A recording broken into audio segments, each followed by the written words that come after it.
Hi hello నమస్తే welcome to BRK health. నేను మానస. ఈ రోజు మనతో పాటు ఒక స్పెషల్ గెస్ట్ ఉన్నారు, వారితో మాట్లాడు. Hi sir. హలో అమ్మా, చెప్పండి. సార్ మీ నేమ్? నా పేరు సుబ్రహ్మణ్యం, డాక్టర్ సుబ్రహ్మణ్యం, ఆయుర్వేద స్పెషలిస్ట్, అమృతం ఆయుర్వేద హాస్పిటల్ అని ఇక్కడ దిల్సుఖ్నగర్ లో హైదరాబాద్ లో ఉంటుందమ్మా. ఓకే, ఎన్ని రోజులుగా చేస్తున్నారు సార్ ఈ ఆయుర్వేదం? నేను ఒక 25 సంవత్సరాలుగా ఆయుర్వేద ఫీల్డ్ లో ఉన్నా. ఆయుర్వేదిక్ చికిత్సలు అవన్నీ చేస్తుంటాం. చాలా రకాల రోగాలకు ఆయుర్వేద చికిత్సలు అన్ని ఇస్తుంటాం. ఇప్పుడు ఆయుర్వేదం అనేది ఇండియాలో పుట్టింది అంటారు కదా సార్, ఆయుర్వేదం ని వాడడానికి అసలు ఎందుకు అనుమానిస్తున్నారు? అంటే దీని వల్ల పైత్యం ఉండాలి, పత్యం అంటుంటారు, పత్యం అంటుంటారు, అలాగే వేడి చేస్తుంది అంటారు, దీని టేస్ట్ బాగుండదు. సో ఇవన్నీ కారణాలు ఉన్నాయి. అసలు ఎందుకు ఇది వాడటానికి ఎందుకు అనుమానిస్తున్నారు? మనకు ఇది ఒకటి సనాతనం, అంటే ఎప్పుడో పాతది. ఎప్పుడో మనం పుట్టినప్పటి నుంచి ఆయుర్వేద శాస్త్రం పుట్టింది. మానవులు ఎప్పుడైతే పుట్టారో అప్పటి నుంచి ఆయుర్వేద శాస్త్రం పుట్టింది కాబట్టి అది ఇప్పటికి జనానికి ఓల్డ్ అయిపోయింది. కొత్తది కావాలి. ఇప్పుడు కొత్త హాస్పిటల్ వచ్చింది అనుకోండి, పెద్దది కొత్త హాస్పిటల్ కట్టారంటే అంటే చాలా మంది అక్కడికి వెళ్తారు. అలాగే అన్ని కొత్తవి కావాలి. సో ఇది పాతది వాళ్ళు చిన్నప్పటి నుంచి పుట్టిన దగ్గర నుంచి ఇంట్లో వాళ్ళు ఏదైనా చెప్తుంటారు, ఇది వాడుకో, ఈ చిట్కాలు వాడుకో, లేకపోతే ఇది వేసుకుంటే బాగుంటుంది, ఈ జీలకర్ర కషాయం తాగండి, లేదంటే పల్లేర కషాయం తాగండి, ఈ ఆకూర తింటే బాగుంటుంది, ఈ కూరగాయలు తింటే బాగుంటుందనో ఏదో చెప్పారనుకోండి, అదన్నీ పాతగా అనిపిస్తాయి. కొత్తదనం కావాలి. రోజు రోజుకు అందరికీ కూడా కొత్తదనం కావాలి. ఒక డ్రెస్ కొన్నా కొత్తదే కావాలి. కాబట్టి కొత్త కలర్ అయితే ఈ కలర్ ఇప్పటిదాకా నాకు లేదు కాబట్టి ఈ కలర్ కొంటానని ఎలా అంటారో, ఆయుర్వేదం పోవడానికి కూడా కారణాలు ఇదే, ఆ ఓల్డ్ అయిపోవడం వల్ల. అంటే తెలిసినవే ఇంట్లోవే వాడుతున్నాము, తెలియనివి ఇంగ్లీష్ మెడిసిన్ వాడితే మనకు తెలియదు కదా, తొందరగా నయం అవుతుందని ఇంగ్లీష్ మెడిసిన్ కే ఎక్కువ వెళ్తూ ఉంటాం. తప్పకుండా అదే అవుతుంది. మళ్ళీ ఎప్పుడైతే అక్కడ కాలేదో, అక్కడ సమస్య అయింది, పరిష్కారం కాలేదు, అప్పుడు ఆయుర్వేదం వెతుకుతున్నారు.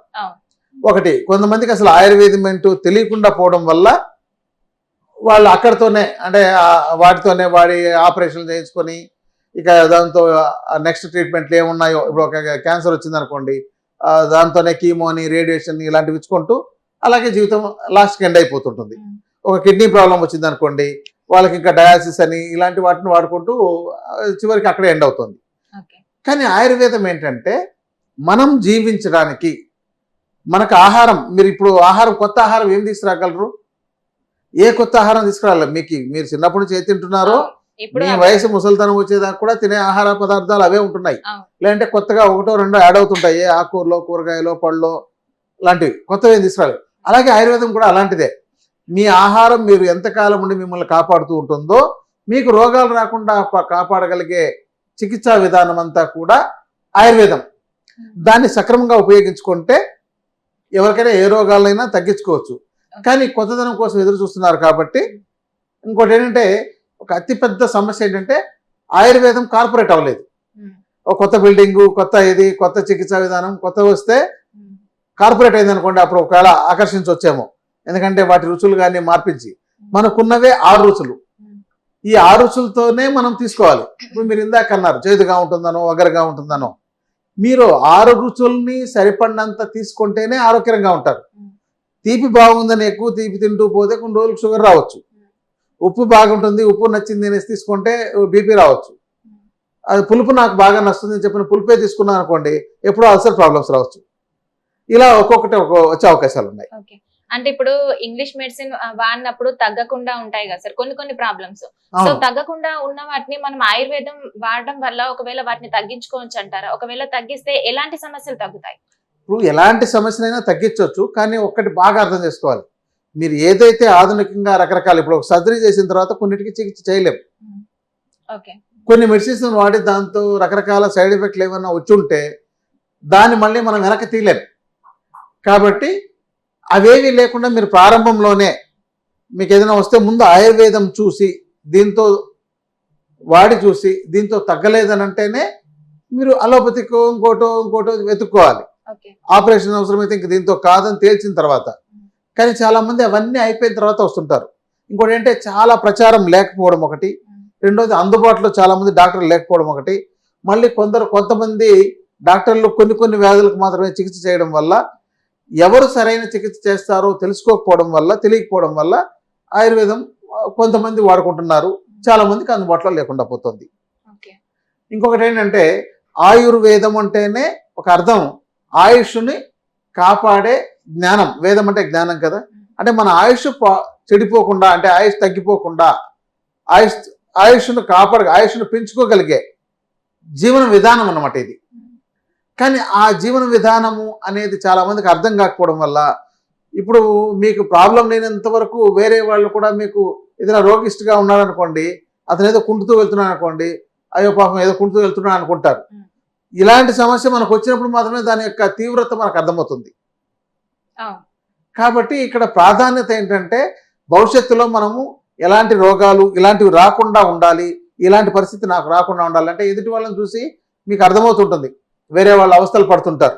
ఇప్పుడు కొంతమంది చూడండి, రోజు నరకం అనుభవిస్తుండే వాళ్ళు ఉన్నారు. ఇప్పుడు షుగర్ వచ్చింది, రోజు ఇన్సులిన్ వేసుకుంటూ ఉంటారు. ఆ గుచ్చుకుంటుంటే మనకే భయం వేస్తుంటుంది. సో ఇలాంటివి చేసుకుంటుంటే ఇలాంటిది రాకుండా ఉండాలన్న దృష్టి ఎవరికైతే ఉంటుందో వాళ్లకు ఉత్తమమైంది ఆయుర్వేదం. ఇంకోటి అంటే మీరు తినగవేమో తీయనుండు అన్నట్టు, మీరు ఈరోజు చేదుగా ఉన్నదే అనిపిస్తుంది, కానీ ఒక 4-5 రోజుల తర్వాత అదే మీకు రుచికరంగా అనిపిస్తుంది.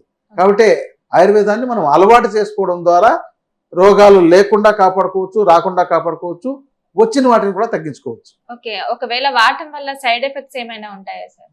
ఆయుర్వేదం ఆహారం లాంటిది, ఇది సైడ్ ఎఫెక్ట్స్ ఏమీ ఉండవు, కానీ మీ వాడే విధానం తెలియాలి. ఎగ్జాంపుల్, మీరు ఆహారంలో మిర్చి వాడుతున్నారు, ఒకవేళ కారం ఎక్కువైపోయింది, మీ కూరలో ఎక్కువైపోయింది అంటే మీకు ఏమవుతుంది? కారం వేస్తుంది, అంటే నోట్లో కారం మంటగా అనిపిస్తుంది, అంతే కదా. అంటే మీకు అప్పుడు అక్కడ ఏంటి, దాని యొక్క టేస్ట్ తగ్గించుకోవాలని. మరి అప్పుడు మిర్చి చెడ్డదా? లేదు, అది మంచిదే కదా. అంటే మీకు అవసరమైనదే, మీకు రుచినిచ్చేది అదే, పులుపు ఎక్కువైనా ఉప్పు ఎక్కువైనా ఏదైనా సరే. అలాగే ఇక్కడ కూడా కొన్నిట్లో ఏదైనా తేడాలు చిన్నవి రావచ్చు. వాటిని మళ్ళీ వైద్యుల పర్యవేక్షణలో, అంటే అసలు ఆయుర్వేదం అనేది అందరూ నేర్చుకోవాలి. నేర్చుకుంటే వాళ్ళకి అర్థమవుతుంది, నేను ఇప్పుడు ఇది డోస్ ఎక్కువైంది, దీన్ని ఎక్కువ మోతాదులో తీసుకున్నాను, దీన్ని తక్కువ మోతాదులో తీసుకోవాలి, లేకపోతే పని చేయట్లేదంటే ఇది మోతాదు తక్కువ ఉంది, ఇలాంటివన్నీ తెలుసుకోవాలి. ఇప్పుడు ఆయుర్వేదం అంతా మొత్తం మన ప్రకృతిలో దొరికే మూలికలు, ద్రవ్యాలను ఆధారంగా చేసుకొని వాటితో తయారయ్యే ఔషధాలు. ఇవి ఔషధాలు కాదు, ఒక ఆహారం లాంటివి. కానీ మనం అది ఎవరో ఇవ్వాలి కాబట్టి అది డాక్టర్ అనే అతను ఇస్తాడు కాబట్టి అది ఔషధమైంది. అందరూ కనుక ఆయుర్వేదం నేర్చుకున్నట్లయితే వాళ్ళ ఆరోగ్యాన్ని వాళ్ళు కాపాడుకోవచ్చు. ఓకే, మనకి ఏదైనా సమస్య వచ్చినప్పుడు అది ఎన్ని రోజులు వాడాలంటారు? అంటే మనం ఇదైతే ఇంగ్లీష్ మెడిసిన్ అయితే ఒక మెడిసిన్ వేసుకోగానే తగ్గిపోతుంది అంటారు, ఆయుర్వేదంలో ఎన్ని డేస్ ఎన్ని మంత్స్ వాడాలంటారు? వ్యాధి తీవ్రతను బట్టి. ఇప్పుడు సమస్యలు కొన్ని ఉంటాయి, వ్యాధులు కొన్ని ఉంటాయి. సపోజ్ షుగర్ వచ్చింది కదా సార్, షుగర్ ఉన్న వాళ్ళకి అంటే కంటిన్యూస్ గా లైఫ్ లాంగ్ వాళ్ళు ఏదో ఒక టాబ్లెట్ వేసుకుంటూనే ఉంటారు. సో అలాంటి వాళ్ళకి ఆయుర్వేదంలో తగ్గే అవకాశం ఉందంటారా? ఉంది, ఎందుకంటే షుగర్ అనేది డిసీజ్ కాదు. డిసీజ్ అంటే రోగం, ఇది డిజార్డర్. డిజార్డర్ని ఏం చేయాలి? ఆర్డర్లోకి తెచ్చుకోవాలి. అంటే మీ ఆహారము, జీవన విధానము లోపాల వల్ల మీ యొక్క గ్లూకోజ్ పెరుగుతుంది. అది ఇప్పుడు టెస్ట్ చేస్తే, ఇదివరకు అయితే ఓల్డెన్ డేస్లో ఎలా కనిపెట్టే వాళ్ళు, వాళ్ళకు బలహీనత చేయడం, యాక్టివ్గా లేకపోవడం, లేదంటే దాంతో కొన్ని లక్షణాలు చెప్పేవాళ్ళు. మూత్రం పోస్తే దాంతో స్మెల్ ఎక్కువ రావడం అని, లేకపోతే అది ఎక్కడైనా పోసినప్పుడు దానికి చీమలు పడితే అప్పుడు మూత్రంలో కూడా షుగర్ బయటకు వస్తుంది, అంటే ఇతనికి మధుమేహం అనేది వచ్చింది అని అప్పుడు అలా గుర్తించేవాళ్ళు. ఇంకా బాగా నైపుణ్యం కలిగిన వాళ్ళు నాడి పట్టి గుర్తించేవాళ్ళు.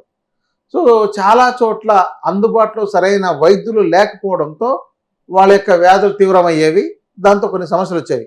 ఇప్పుడు ఈ ఆధునికంగా రకరకాల టెస్టులు అనేవి వచ్చాయి కాబట్టి ఈరోజు టెస్ట్ చేసుకుంటే తెలిసిపోతుంది. అంటే మీరు మందు వేసుకోకుండానే మీ ఆహారాన్ని మారిస్తేనే షుగర్ లెవెల్ తగ్గిపోతున్నప్పుడు దానికి మందులు అవసరం ఎందుకు? కానీ ఇక్కడ ఏం చేస్తున్నారు, మందులు అవసరం లేని వాటికి కూడా మందులు వేసుకుంటూ అలవాటు చేసుకుంటున్నారు.